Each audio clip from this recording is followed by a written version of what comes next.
the families are still in the process of being contacted. I want them to know that I speak for the American people in expressing our deepest condolences. I don't want to forget my brother, but I don't want anybody to forget the hero and what he did. He loved being a dad, and he loved being a husband, and he was good at it. His role was very critical to the lifeblood of the carrying out of the mission of the Navy here in Chattanooga. Just his smile lit up the room. And I know that's so cliche to say, but if I could just see his smile one more time, it would just bring so much joy. Marine Gunnery Sergeant Thomas Sullivan was a decorated combat veteran, twice awarded the Purple Heart.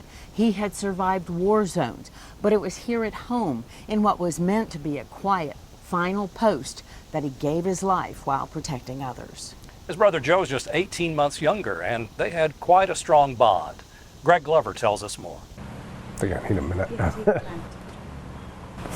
10 years later, and Joe Sullivan still gets emotional, remembering the day he lost his brother. We had a very strong bond.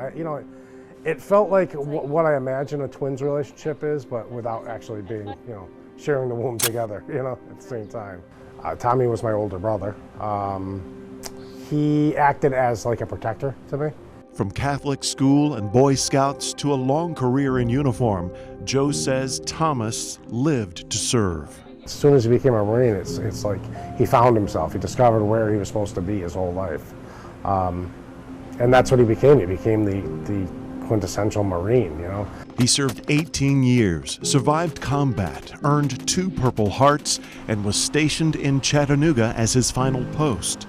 So they sent him to a reserve center in the middle of Chattanooga, Tennessee, to kind of retire him on duty. They didn't want to kick him out, like medically discharge him, but they wanted him to relax. But that sense of peace wouldn't last. What was supposed to be a quiet military base turned into the scene of a terrorist attack. To honor his memory, it's important that people know what he did. He was at the fence. He sent his soldiers over the fence to safety and to clear the park next door. And there was 2 missing guys, and him and David Wyatt went back for the missing guys. Joe says his brother died the way that he lived, protecting others. It's just a level of selflessness and heroism that, even 10 years later, I don't want to forget my brother, but I don't want anybody to forget the hero and what he did. The family has kept his memory alive through road races, scholarships, and school dedications. It's one of the most important things I do. I have to keep his memory alive. It's how I mourn, it's just someone does something so extraordinary. I think that forgetting them would be catastrophic. It'd be a crime. In a world where tragedy strikes too often, Joe wants us to remember his brother's legacy, a Marine who made the ultimate sacrifice not on a distant battlefield, but in the city he called home.